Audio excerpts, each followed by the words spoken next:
আমাকে মা বলে ডাকো।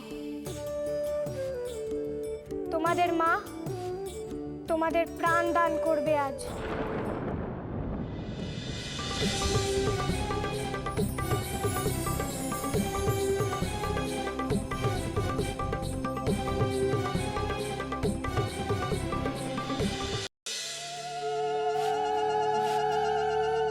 এসো মা লক্ষ্মী, বসো মা লক্ষ্মী, থাকো মা লক্ষ্মী ঘরে ঘরে। এসো মা লক্ষ্মী, বসো মা লক্ষ্মী, থাকো মা লক্ষ্মী ঘরে ঘরে। গাছে থাকা ফুল ফলার মাঠে সোনার ধান, ও মা এই পদ্ম আমি আজকের জয়ের জন্য সৃষ্টি করলাম পিতা। জগতে সৃষ্টি করার যে গুরু দায়িত্ব আপনি আমাকে অর্পণ করেছিলেন, আজ আমি তার কিছু অংশ পালন করতে সক্ষম হয়েছি পিতা। যক্ষলোক লক্ষ্মীশ্রীতে ভরে উঠেছে।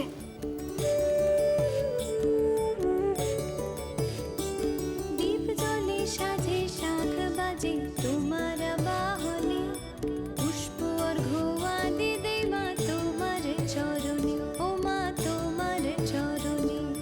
যে বানারে পূজে তোমায়, যে বাজন স্বরে, তুমি মাতার মনোবাঞ্ছা দাও পূর্ণ করে, ও মা দাও পূর্ণ করে। নারায়ণ নারায়ণ। প্রণাম মাতা। ও কার জয়ের ধ্বনি দিলেন ঋষিবর? মাতা, আমি জগৎপালক শ্রী হরির জয়গান করি। তিনি অনন্ত, অপার, তিনি ভক্তের ভগবান, তিনি পরম করুণাময়। আর তাই তো আমি তারই ভক্ত, দেবর্ষি নারদ। ঋষিবর, পুনর্বার ওই নাম নিন। আমার হৃদয় তার নাম শ্রবণ করার জন্য আকুল হয়ে উঠেছে। অবশ্যই মাতা, অবশ্যই। হরিহরায় নমো কৃষ্ণ, যাদুবায় নমো, যাদুবায় মাধবায়, কেশবায় নমো।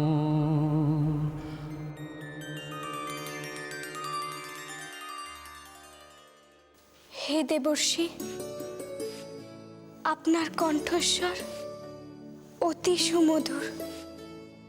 আপনার মুখে নারায়ণের নাম শ্রবণ করতে পারা সৌভাগ্যের বিষয়। কি কারণে আমার আলায় আগমন হয়েছে আপনার, বলুন ঋষিবর। মাতা, আমি আপনাকে সতর্ক করতে এসেছি। আপনি জগতে বড় দ্রুত সৃষ্টি করেছেন। আপনার এহেন বিষয় দেবগণ সন্তুষ্ট নন। উপরন্তু দেবী অলক্ষ্মী ক্রমাগত আপনারই বিরুদ্ধে নিয়ে চলেছেন। দেবী, আমি শঙ্কিত এরপর দেবলোকে আর এক অঘটন ঘটবে। আপনি দয়া করে সুচিন্তিত উপায়ে কৌশল অবলম্বন করে দেবগণের সাথে একত্রিত হয়ে নিজ ধর্ম পালন করুন মাতা। হে আমার একান্ত অনুরোধ। হে দেবর্ষি, আমি কৌশল জানি না, শুধুমাত্র নিজ ধর্ম পালন করছি। আমি সবার মঙ্গল কামনা করি, অলক্ষ্মীরও মঙ্গল চাই আমি। তার পরিবর্তনেই জগতে প্রকৃত রূপে শ্রী উৎপন্ন হবে। কিন্তু কি উপায় তার পরিবর্তন করব বুঝতে পারছি না। আপনি তার কোনো উপায় জানেন? নারায়ণ নারায়ণ। আমি এই মুহূর্তে শুধু একটি কথা উপলব্ধি করতে পারছি মাতা, আপনার সহায়তার প্রয়োজন।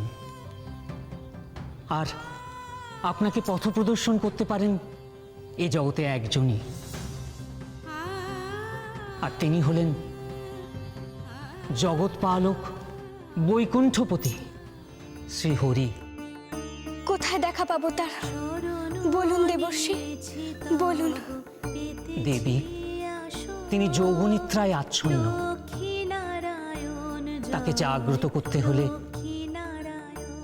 মোহনদ্বীপে এক পিপুল বৃক্ষের নিকট যেতে হবে, আর সেই বৃক্ষই হলো তাঁর প্রতীক। কিন্তু মাতা, সে পথ যে বড় দুর্গম।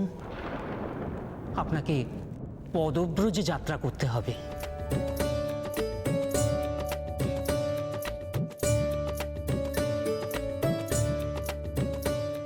যাবো আমি তোমার কাছে।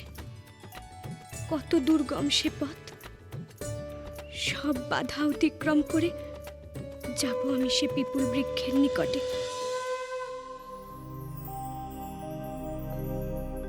নারায়ণ নাম শুনি শিহরণ জাগে, লক্ষ্মীর চিত্ত তারি দর্শন মাগে।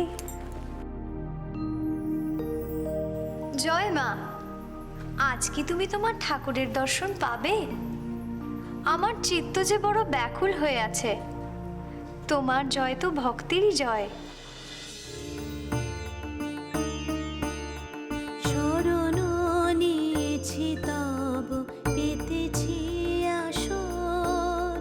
লক্ষ্মী নারায়ণ জয়, লক্ষ্মী নারায়ণ, লক্ষ্মী নারায়ণ জয়, লক্ষ্মী। এই ফুল দিয়েই তোমাকে প্রণাম করতে চাই আমি। হে নারায়ণ,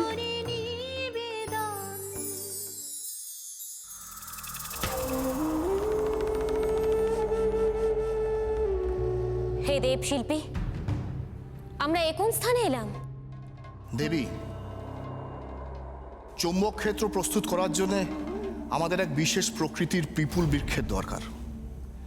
এ পথ মোহন দ্বীপের দিশায় যায়।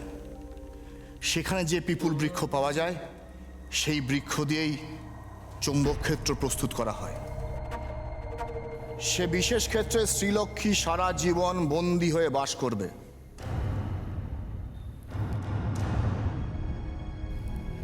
হে দেবশিল্পী বিশ্বকর্মা, আমি সংবাদ পেয়েছি যে শ্রীলক্ষ্মী আজ সূর্যোদয়ের পূর্বেই তার আলয় ত্যাগ করেছে।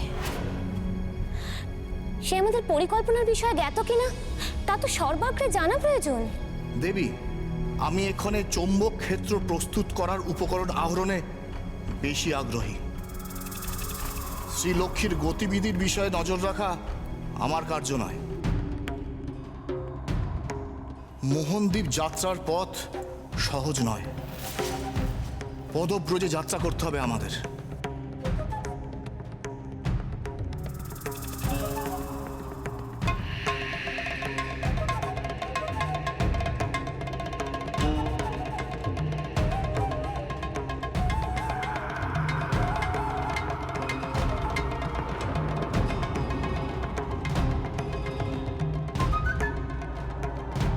সম্মুখের পথ তো অবরুদ্ধ দেবী, কি উপায়ে অগ্রসর হব?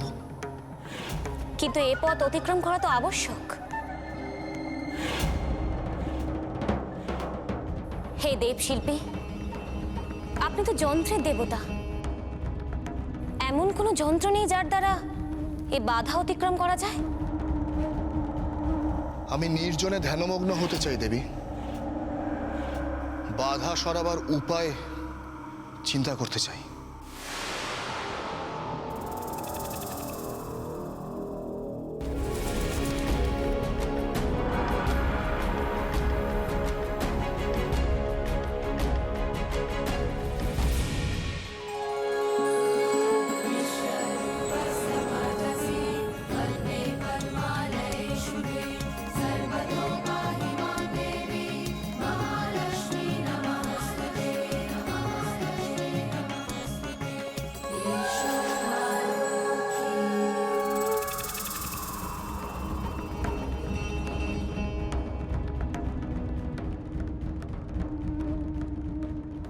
শ্রীলক্ষ্মীও মোহনদ্বীপে যাচ্ছে?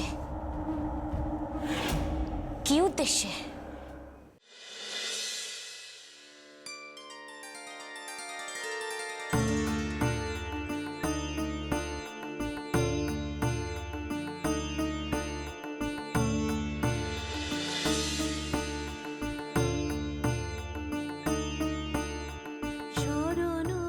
দুর্গম পথ অতিক্রম না করলে তোমার দেখা পাবো কি করে হে নারায়ণ? আমার কোনো ভয় নেই প্রভু, যতবার তোমার নাম স্মরণ করছি লক্ষ্মী নারায়ণ জয়, লক্ষ্মী আমার সব ভয় কেটে যাচ্ছে।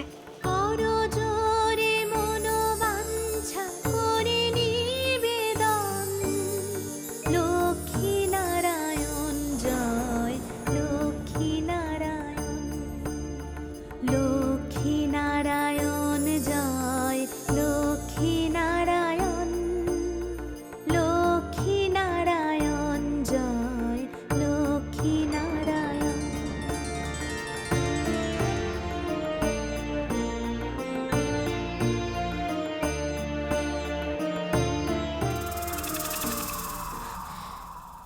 কি মোহিনী মায়া করলো শ্রীলক্ষ্মী?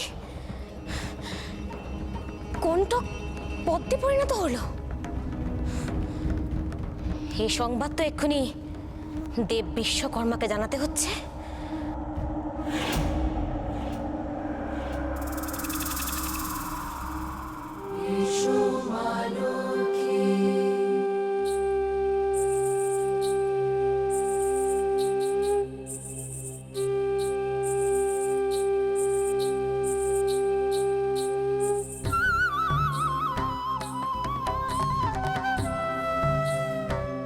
কোন দিশায় যাব তার সন্ধান কে দেবে হে শ্রীহরি? আমি তো তোমার ওপরেই ভরসা করে তোমাকে পূজা নিবেদন করতে এসেছি। তুমি দিশা দেখাও।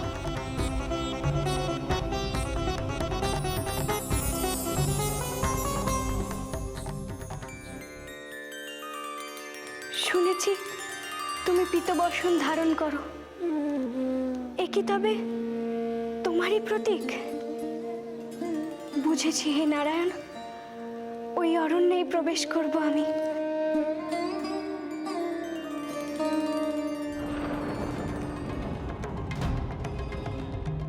দেখুন দেব, দেখুন শ্রীলক্ষ্মী অরণ্যের দিশাতেই চলেছে। সে সে নিশ্চয়ই জ্ঞাত হয়েছে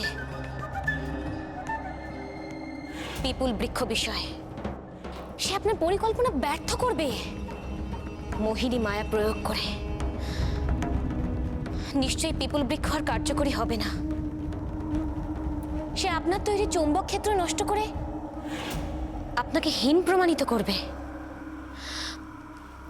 আপনি কিছু একটা করুন।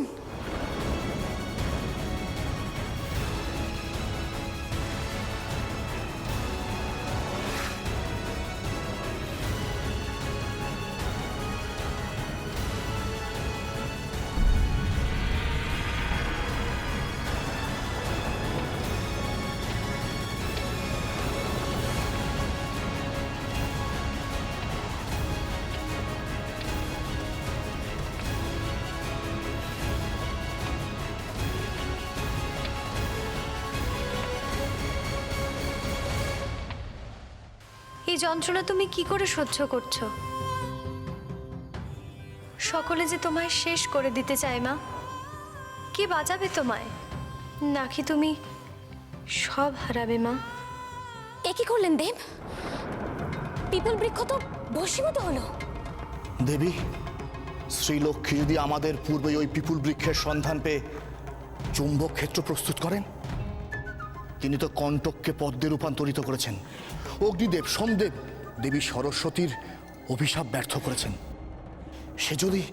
সে যদি আমার বিদ্যাও আহরণ করে থাকেন, এ স্থান হতে দ্রুত প্রস্থান করি। চলুন, অন্য কোনো উপায়ে শ্রীলক্ষ্মীকে নিরস্ত করা যাবে। চলুন। এ তোমার পরীক্ষা প্রভু, আমি ভয় পাবো না। এই অগ্নিতেই প্রবেশ করব আমি।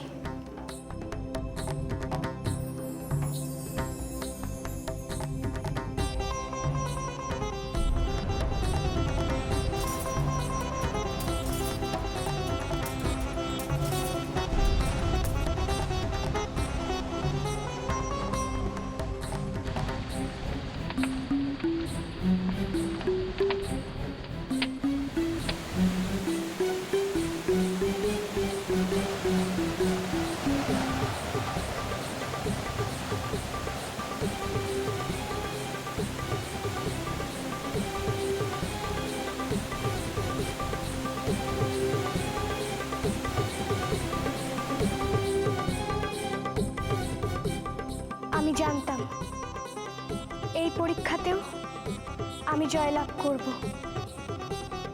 নিশ্চয়ই এই অরণ্য মাঝেই তোমার প্রতীক স্বরূপ সেই পিপুল বৃক্ষ বর্তমান।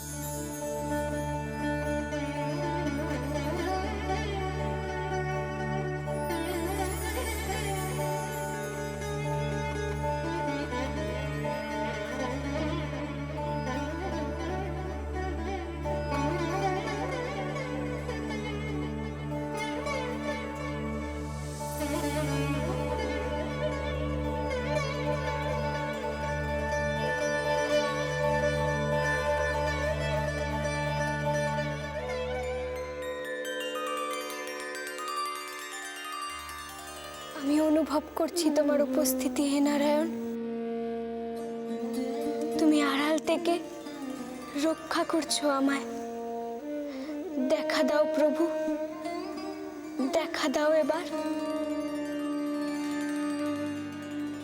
নমো নমো নারায়ণ ব্রহ্ম সনাতন, সংসারের হেতুরূপ দেব নারায়ণ।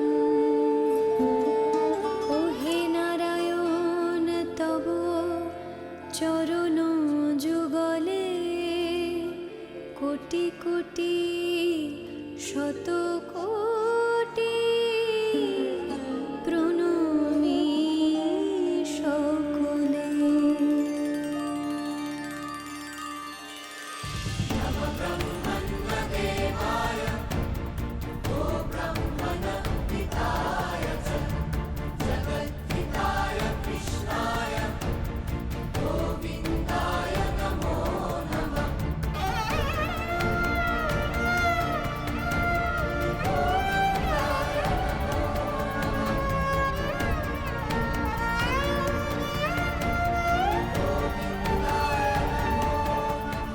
আমি তোমাকে অন্তরে অনুভব করতে পারছি হে শ্রীহরি, কিন্তু বড়ই ইচ্ছে হচ্ছে তোমার রূপ দর্শন করার।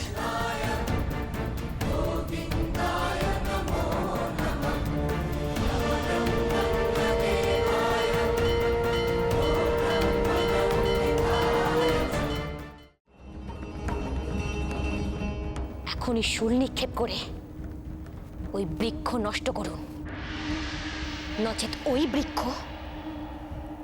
আমাদের বিরুদ্ধে ব্যবহার করবে শ্রীলক্ষ্মী।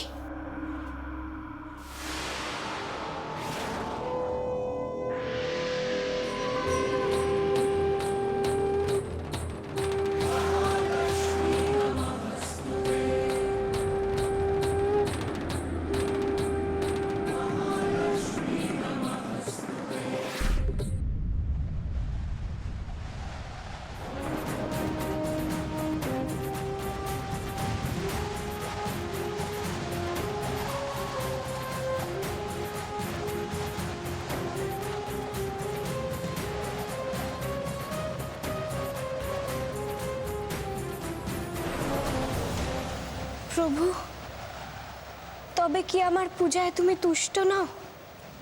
এখনো কেন সাড়া দিচ্ছ না?